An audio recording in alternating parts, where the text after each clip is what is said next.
Hey guys, what's up? What's up?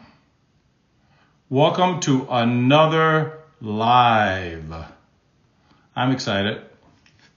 We're live now. I'm going to give you a minute to get on and to get acclimated and situated and all that other stuff. Ooh, let me get my camera together. I got a new gadget here that I'm learning. So there we go. There we go. Great.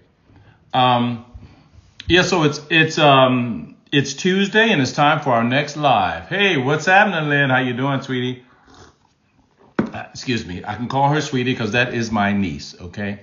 Just want to make that clear. Listen, so I want to let everybody know there's some great things happening. So let me start with some housekeeping before we jump into tonight's topic. Hello. You'll notice when you go into the app that there's a new, hey, Desiree Facey and Leslie Christopher. You'll notice that there's a new tab on the front page called Men Touring Manhood. Men Touring Manhood. Hi, Christine and Martha Kay. I want you guys to know that we're taking a different approach. Here's something that we've been learning.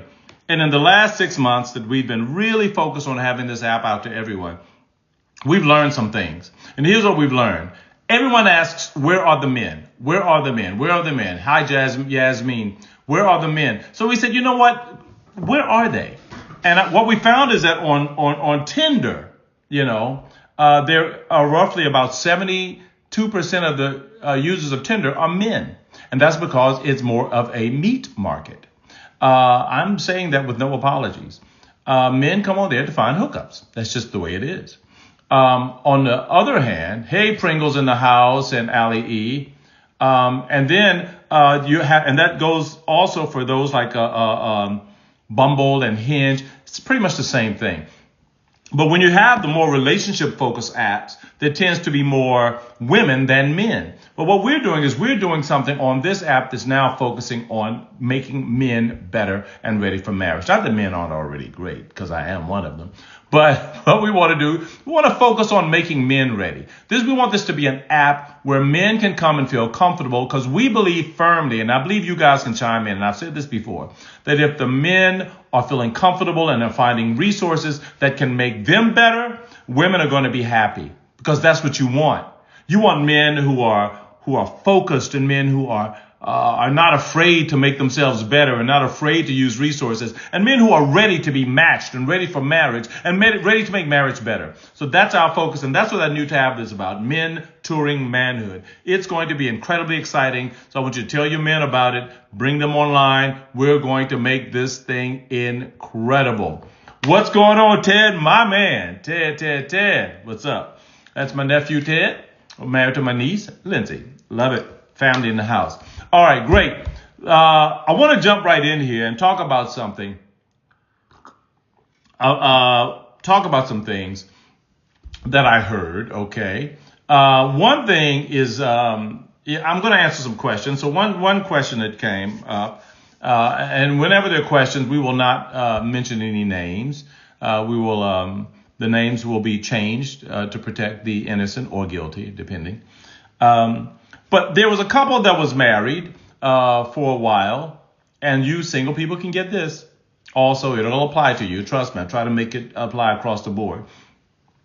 And the question was, what do I do? Because now that we've been married, it seems as though my spouse is becoming increasingly negative.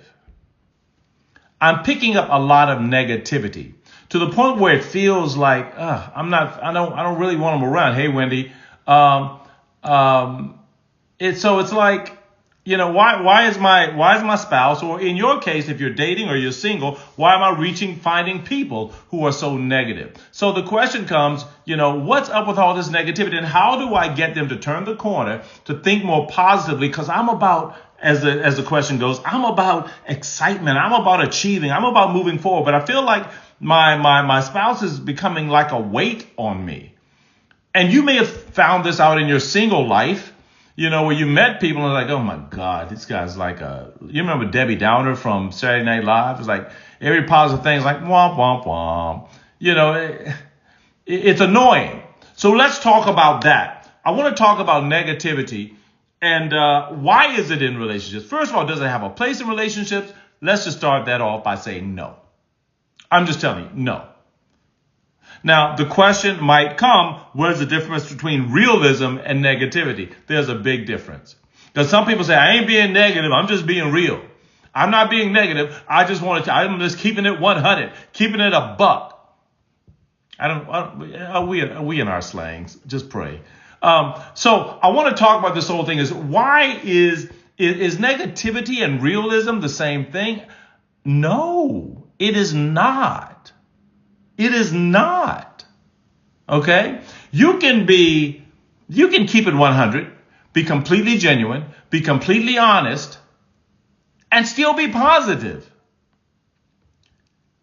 My mom, who died in 2021, she was 100 years old. She used to say you can win more flowers with sugar than you can with vinegar. Okay?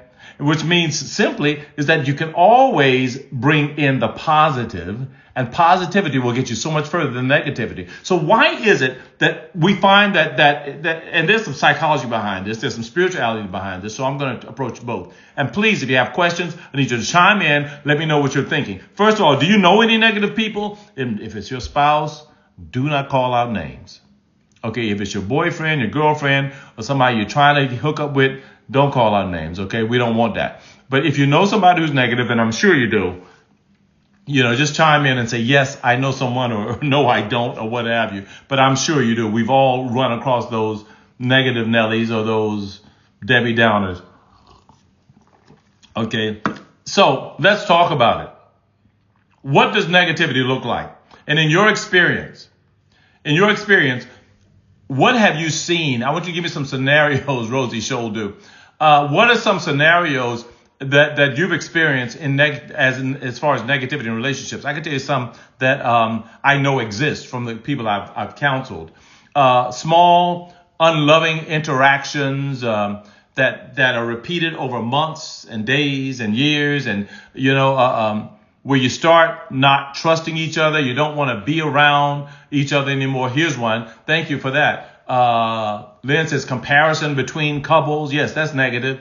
Give me some other negative scenarios. When you're comparing yourself, he don't do, so-and-so's husband is always doing this. So-and-so's boyfriend is all, how come you don't buy me flowers? His boyfriend bought him flowers. Her boyfriend, did I say his boyfriend? No.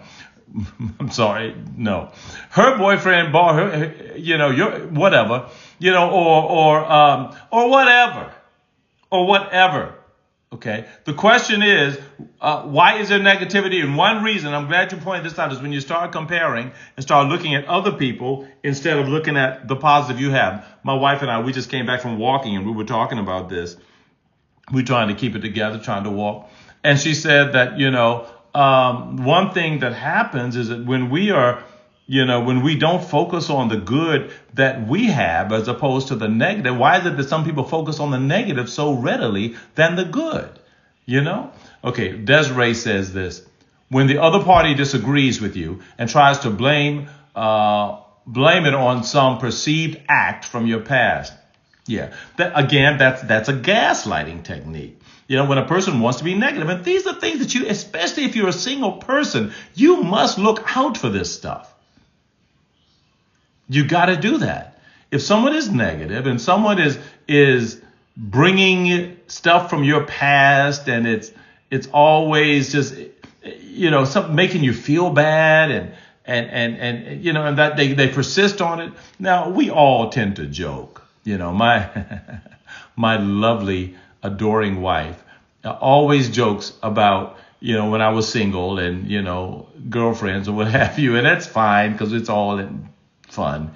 But we know our boundaries, right? We're not trying to hurt each other. But when somebody is saying stuff and bringing stuff from your past and it starts to make you feel bad inside. Why do they do that? We're going to tell you why in a second. Melanie says, cup half empty always, focusing on negative. You can always find something to be grateful for. Ted said, misery loves company. All you guys are right on point. But I want to share something with you. John Gottman from the Gottman Institute, the Gottmans, he and his wife actually, they have something, and I think it's brilliant. They call it the 4 horsemen of relationships. And the four horsemen are criticism, contempt, defensiveness, and gaslighting. Criticism, contempt, defensiveness, and gaslighting. These are, or stonewalling rather. These are all negative. Criticism, contempt, defensiveness, and stonewalling.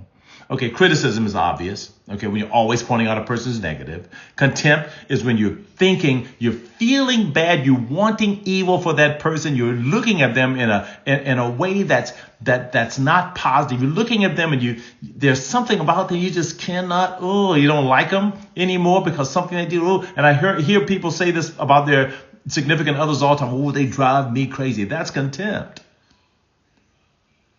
Defensiveness is when someone tells you something and the first thing you're going to do is defend. You never take accountability. Okay. And lastly, stonewalling, where you put up a brick wall. Either you don't communicate or you're making sure that person never gets down deep inside you. Okay. All these are precursors to a demise in your relationship. Wendy has something here to say. People who feel they can say anything that comes across their minds, trying to keep it real or keep it a buck. You don't always have to say everything that's on your mind in order to be real. Share your truth with kindness or don't share at all. Then come on, she's absolutely right. Those four horsemen are incredibly important for you to remember. Contempt, criticism, defensiveness, and stonewalling.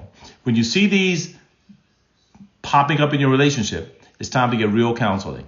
Okay? And we can go into those a little later on. But I want to deal with this.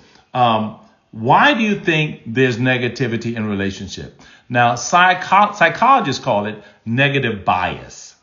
There's a whole world of psychology out there which calls it negative bias. What is negative bias? Now, I want you to get this because I found this to be so fascinating, right? Because as a person who's spent years in theology and years in religious interpretation, studying different religions, et cetera, I found this to be fascinating. The psychologists would call something negative bias, and it simply says that we are more readily to remember something from a negative perspective, something that happens to us negatively, than we are something that happens to us positively. It's our inclination to remember the negative, which is why you can hear something that happened to you in your childhood and it still affects you today, because we're more apt to remember the negative than the positive. Because unfortunately, it says in psychology, we are wired that way. Now, the reason I get so excited about that, because that's what I believe. I believe that. But I believe it from a different perspective. I believe that when you are born as a child, some say you're a blank slate. I believe you are born with a proclivity to do bad. I think it's your natural desire to do bad, but there's a possibility for you to do good. And as parents, what we have to do is we have to teach those children to do good, because our natural inclination is bad. Somebody want to say that your natural inclination is good. Have you ever seen an infant? Have you ever seen a child, a baby? Their first words are no. Their first words are no. No, they're slapping and they're hitting. Why? Because they don't come out just all kind and want to save the world. You got to teach them that stuff. You got to expose them to that. Wendy says that negative attitudes are so freaking annoying. You want to stay away from those people, but when it's your spouse, what do you do? Okay, let's talk about negative bias again. You're absolutely right. When it's your spouse, what do you do? So when that negativity is revealed in your spouse, there's some things that you can do. And this is when it's so important for you as a spouse or as a girlfriend or as a sister or as a child or as a sibling or whatever. You must model positive behavior. I need you to get this, okay? It's important for you to model positive behavior. Now remember, because of negative bias, because the way we are born, because our natural proclivity is for bad, okay, because of that, it's easy for us to latch on to someone else's negativity. If they negative, we get it, and we latch onto it, and they bring us more, then we latch onto that. At some point, you got to stop fighting fire with fire, and you have to start fighting fire with water, okay? So let's talk about some things. Before that, we do that, I want to hear from Ted. Let's get some testosterone in the room. A wise person wants the point to be received by the person they love. Listen to wisdom. A wise person wants the point to be received by the person they love. Throwing seed on concrete has no benefits for the person hoping to bear fruits. Too many people want to keep it real, but it's like spreading seed on concrete when you offend the person receiving the message. Absolutely, my man. Absolutely, that's what it's like. When you're offending the person who you're supposed to be receiving, you're offending them by your negativity. It's like pouring seed on concrete. You're not pouring seed on fertile ground. Okay, Melanie says, I think in many situations, negativity is taught behavior from childhood. You know, Lynn, she's so stupid. Wow, is he married? He is so smart. Yes, he is.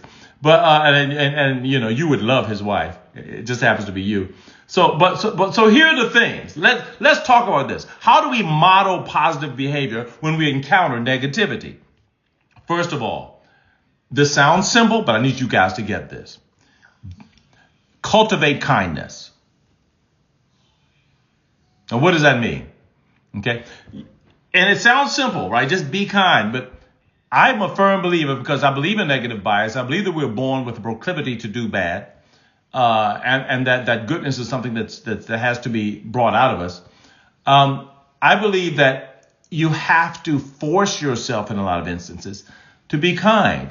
You have to surround yourselves with people who are kind. You have to be around groups that are kind. You have to be in an environment that is kind.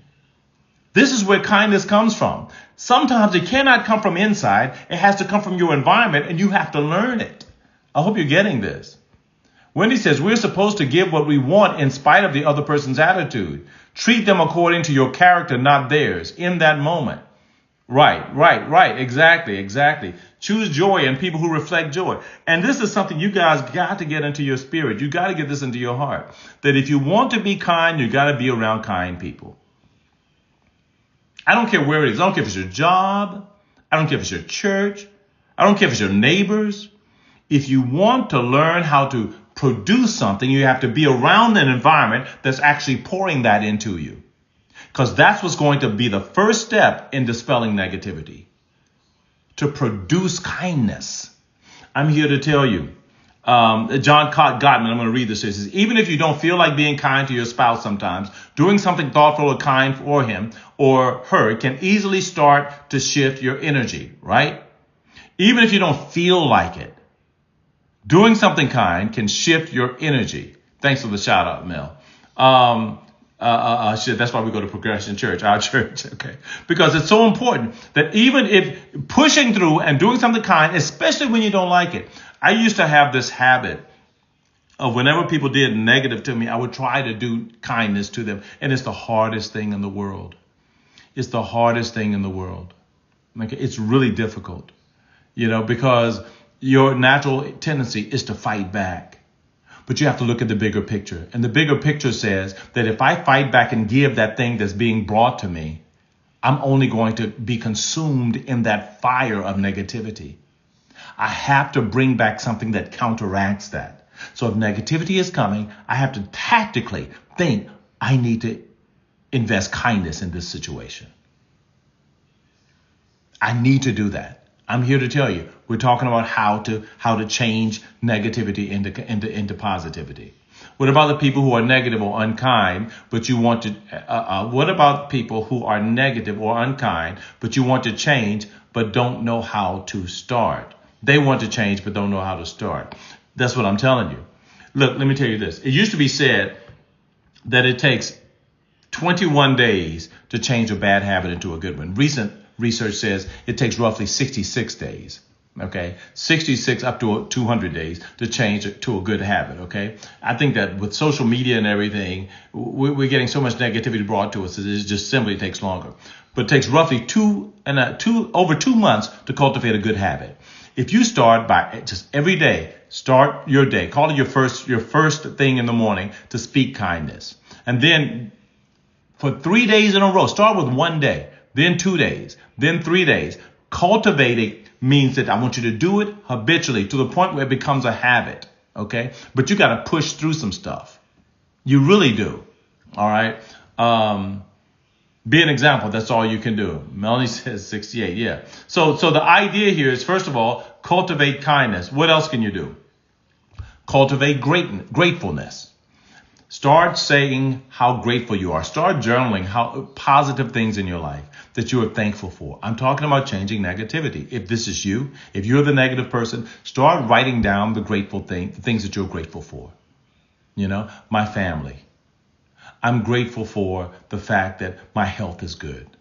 Start saying these things. Look, I'm going to have to go to the Bible. There's a thing, text that says, as a person thinks in their heart, so are they.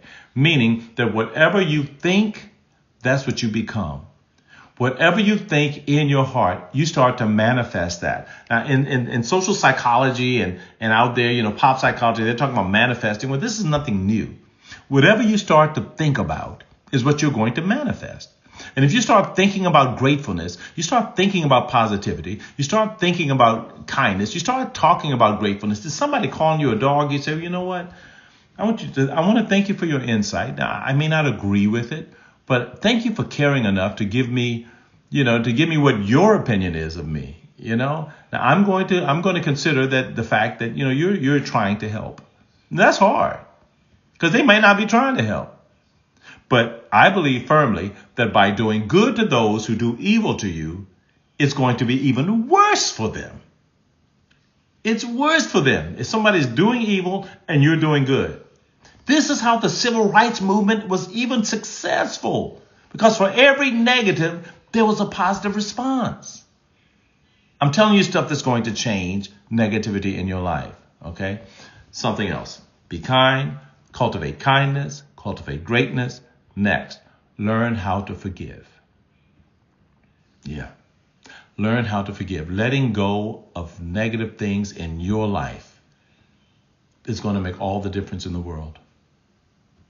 Forgiveness means that I'm not living with the mistakes that others have done to me or my own mistakes. I'm not going to live with that. How do I forgive? Sometimes you have to cuss somebody out, but not verbally. Write it down. Write down everything you want to say.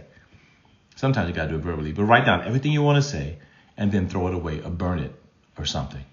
But you got to get that off of you. Sometimes you need professional help, but you got to learn how to forgive. And forgiveness means this. It doesn't mean I'm going to forget, but it means that I'm going to release you from my judgment. It means that I'm not going to hold this thing over you anymore. I don't care how much I want to talk about it. I'm not going to talk about it. Because if I say I forgive you and I continue to talk about it, I'm letting you know that I'm still holding it over you in judgment. I'm releasing judgment from you. That's what forgiveness is about. I'm not judging you anymore. You're okay in my book. You're okay in my book.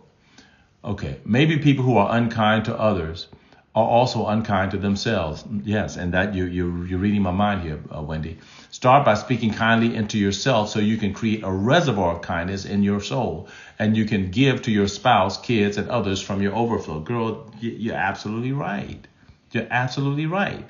So being kind, being grateful, forgiving yourself, and then the last one actually is to take care of yourself. So thank you, Wendy, for that. The last one is to actually take care of yourself. Leslie says, kill them with kindness. Allie E., my feelings get hurt very easily, though. What can I do? And this, Allie, I'm going to be straight with you. All of our feelings get hurt easily. I suggest, if you don't have a professional counselor to go to, I suggest you find someone that you can confide in, who you know is going to be a safe place for you to land and share your feelings. Okay? Now, I'm going to tell you something. By saying that my feelings get hurt very easily, okay, you are really already, that's a negative statement. Okay? You said, but it's true, it's true. Okay, right. But I want you to hear yourself. My feelings get hurt very easily, though. Okay? This is what I want you to start saying. I do feel, but I can heal. I do feel, but I can heal. When people say things to me, I feel it, but I can heal. Do you understand what I'm saying? Because remember, you need to start rewiring how you think. People's negative opinions of you, and someone said this a moment ago, people's negative opinions of you are their opinions. They're not your opinions of yourself. Okay? The last thing, take care of yourself. That means, number one, you don't have to believe what people say about you. You really don't. Okay? The reason that sometimes we get hurt is because we believe what people are saying. We believe that what they're saying about us has some truth. That may come from your own insecurities.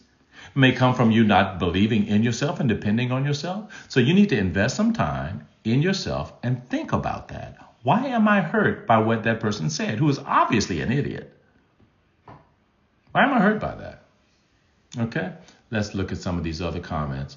And if you do have someone you can confide in, then start leaning on that person. I suggest you have a few people, actually. Ted says, sometimes there's no easy way to share truth.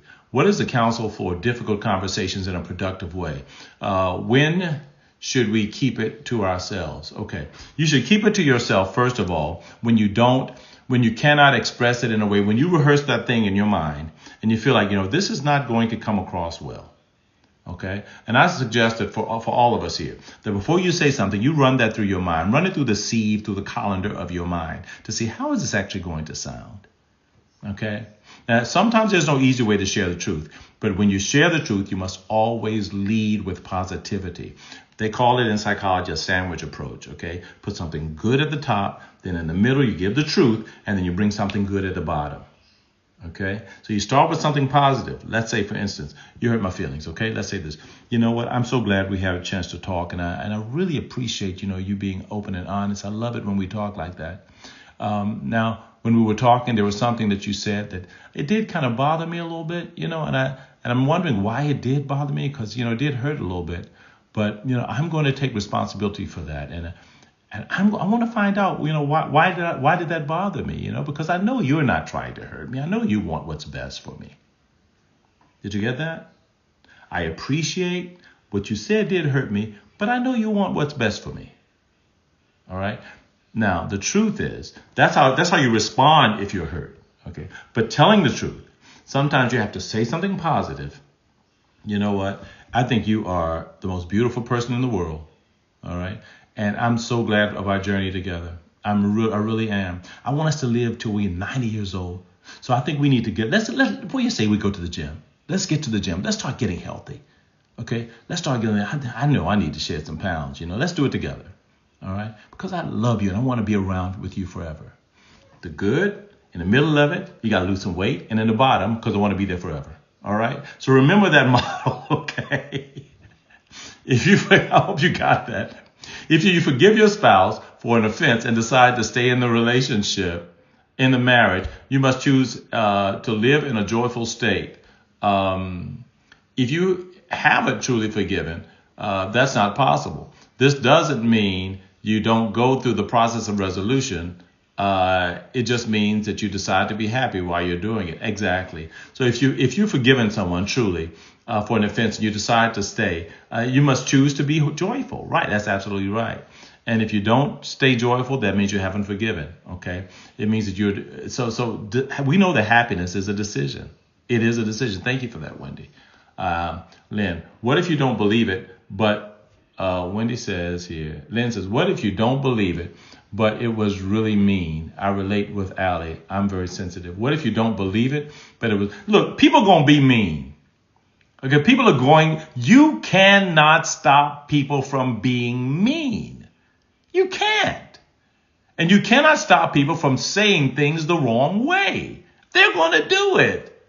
So the question here is not how do I stop people? It's how do I handle it? And what I'm giving you here are some tools for you handling it. Take care of yourself, okay? Make sure that you're shoring up your resolve. Okay, and first of all, and if these people are coming off at you like that, you need to get away from them until you have gotten some counseling or gotten into a way where you can actually handle their vitriol or handle their negative comments. Because people are going to be mean. They're going to be pissed off. They're going to say things because we're naturally negative. It's just the way people are. Okay, let me go on. Okay. But some people don't hear the good at all if you say anything about losing weight. You're absolutely right. They don't. But then again, look, and all they hear is you're fat. Well, look, all you can do is your job. All you can do is your job. You present it in a sandwich mode, give them something positive, then put something in there in the middle that's giving the truth, and then put something positive at the bottom. That's all you can do. That's all you can do. Hey, Lynette, thank you for joining us. Rosie, Mel asked a good question earlier, and I think you missed it. How do you kindly set boundaries? Thank you. I did. Okay. I'm going to say this, then we're going to end up. How do you kindly set boundaries? First of all, boundaries are for you. Okay. Boundaries are for you. Unless you set boundaries, people are going to feel free to come into your property. They will feel free to come onto your emotional property unless you let them know this is not allowed. Wendy and I use this when we're in conferences. Look, there are certain things. We've been married for decades now, but over a decade rather, almost two. And I know that even now there are certain things that I cannot do because those boundaries are solid. And I know that if I care about you, I will not go over those boundaries. The way to set boundaries kindly is to tell people what your boundaries are. And sometimes you cannot be kind about it. Sometimes you say, I really don't like for you to raise your voice. I really don't like for you to speak to me that way. Because here's what I've learned. You must set the standards for yourself. Because if you do not set a standard for yourself, someone else will set it for you. And you will not like the standard that they set. Your boundaries are your standards. You must show people, teach people, train people how to treat you. Those are the boundaries that you set. And you can't be shy about it. You got to let people know, look, no, I'm not going to hear disrespect from you. I don't mind talking, and we can talk, but this is how you're going to have to talk to me if you want a positive response. Okay? That's why I believe in cutting people off. That's a rough paraphrase. Well, it's okay. You have to teach people how to treat you, including your children and your spouse. You're absolutely right. You're absolutely right. Look, oh my God, our time is gone, but I so appreciate you guys. And this has been a great, great, great discussion. We have so much more that we could talk about, and we're going to continue this. We'll do a part 2 of this. If you have a question that you want to share, you want to talk about, please, I beg you guys, put it in the dadgum chat, okay, at the opening page. All right, put it in the chat at the opening page, and we will talk about it. Okay, thanks for coming. Look, bring your men. If you see in the app, Mentoring Manhood. Thank you, Desiree. Mentoring Manhood. We're going to be talking to men. We are getting it together. It says join the community. It's not there yet. When you press on it, but give us some time. We're going to get this thing up and running. We want your men to be here. We want them to feel like this is a place for them also. Because I firmly believe that if the men are here, they're happy. Women, y'all going to be happy too. Because we're going to always have stuff for women. But we need to really focus on helping our men too, okay? Y'all agree with that? I know you do. God bless you guys. Y'all have an incredible evening. Can't wait to see you on Thursday evening at 7 p.m. God bless. You guys take care.